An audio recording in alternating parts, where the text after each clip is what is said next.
lots of people would like to get back to music but feel they can't.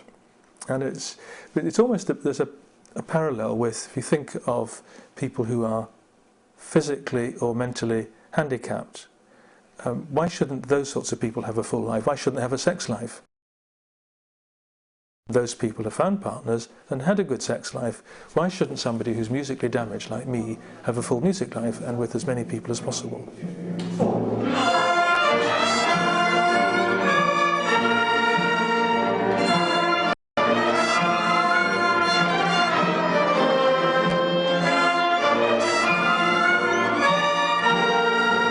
About 7 years ago, my wife and I realised that we were far too bad to be accepted in any amateur orchestra in Edinburgh, and therefore we should try and get an alternative going.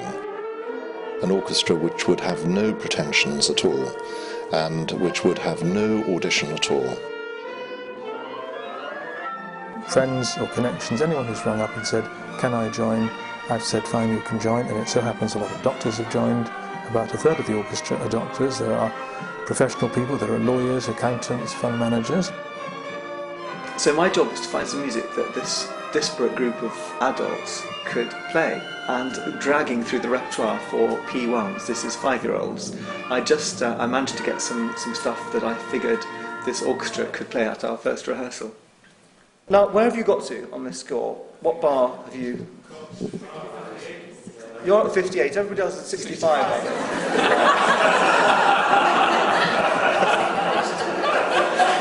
Give or take 7 bars, ladies and gentlemen. When you first turn up, it's pretty scary, because you've got to pay attention to the timing. You've got to actually look at the conductor as while you play the music, and you can't possibly do 2 things at once. We're men, we don't multitask. The most terrifying thing, of course, is lifting my baton and lowering it again and wondering whether anyone's going to start playing. Generally there is an intention. People would like to start with me.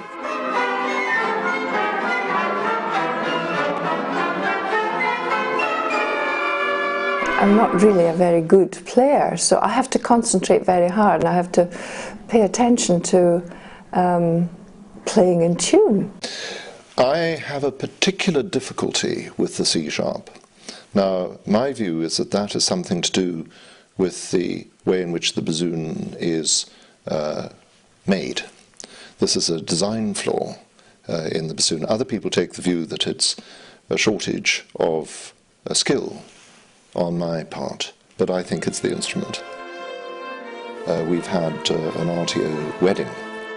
2 members of the trumpet section met and got married. From my part, it wasn't instant, but from Hugh's part, he sort of said that I picked up my trumpet and played like an angel. For him it was instant, but I wasn't really aware of his existence for a while, in fact, quite a long time. It is utterly thrilling to play in an orchestra. And I certainly would never have had a crack at you if it hadn't been for the kind of building up of confidence and getting the adrenaline going that playing the trumpet in a rehearsal or in a concert achieved. The standard of music that he plays very, very low. It's embarrassing when somebody of reasonable competence just comes along and they pick it up in no time. It's one of the reasons why we don't allow children to play with us, because they always show us up. So children are banned.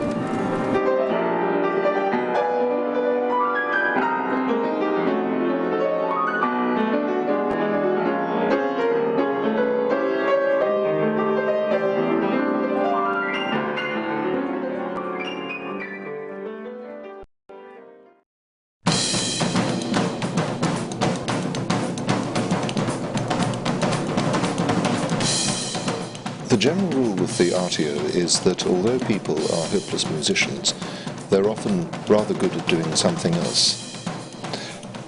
The chairman is an example of this. There's a man who's been tremendously successful in his chosen career, reached the top of his career, and is now starting at the bottom of the orchestral ladder, and alas, probably will stay round about that level.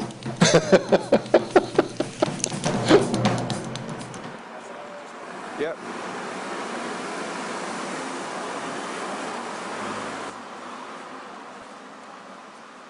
I would not normally go to an orchestra, right, but for an advertisement like that attracts you more, you know what I mean? The Terrible Orchestra, you're like, oh, how's it terrible? If you're not going to serve them up decent music, you might as well serve them up decent wine.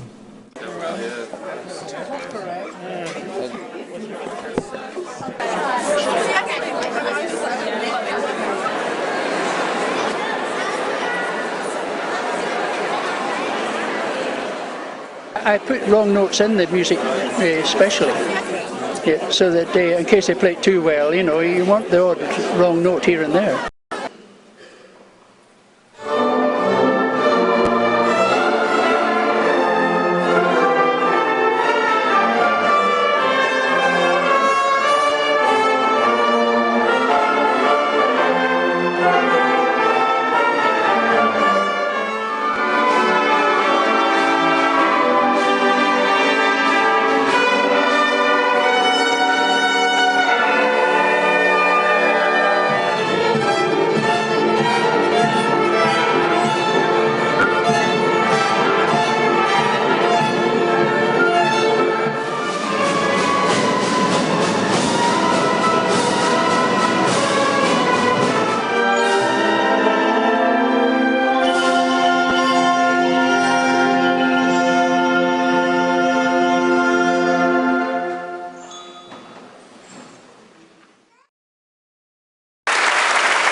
The audience is composed almost entirely of relatives and close friends, and they come out of a sense of duty to support the orchestra. They enjoy the concerts, but nonetheless it would be safe to say that virtually everybody in the hall is related to a member of the orchestra. Can I ask how you found that performance? Well, I'm not very musical, so I thoroughly enjoyed it. My dad's in it, so I kind of have to come. But you know, I come anyway because it's so good. That's not the only reason. Would you go again? Well, I'll have to, because my husband's playing. Did you enjoy it? Yeah, it was really fun. Yeah. Would you go to another one? Yeah. Fix my mum's. Hello. So I have to go to all. Yeah. My dad's a conductor, so. I'm most inspired by the utterly incredible way of expressing life, and I thought it came so seriously to me. You know, I should never forget this moving moment of everything combined with sort of funerals and weddings and happiness and births, and it's all happening in the one orchestra, isn't it? It really is. Thank you so much. I really shall never forget tonight. I think really that the orchestra wants to take itself quite seriously, that it does want to produce something in the way of a reasonable performance. I mean, they don't really want to be laughed at, and in some quarters it is laughed at. I know that none of us, or very few of us, are very good musicians, but I'd like to get better. I don't like being as bad as I am, and I'd like the orchestra to be better. But it's perfectly obvious we haven't improved, and we are what we are, and we're never going to improve very much, and that's a tension in life. The key to understanding the RTO is to see it as therapy. It's a therapeutic exercise. People come to the RTO exhausted after a hard day's work, and they are made to feel much better when they finish.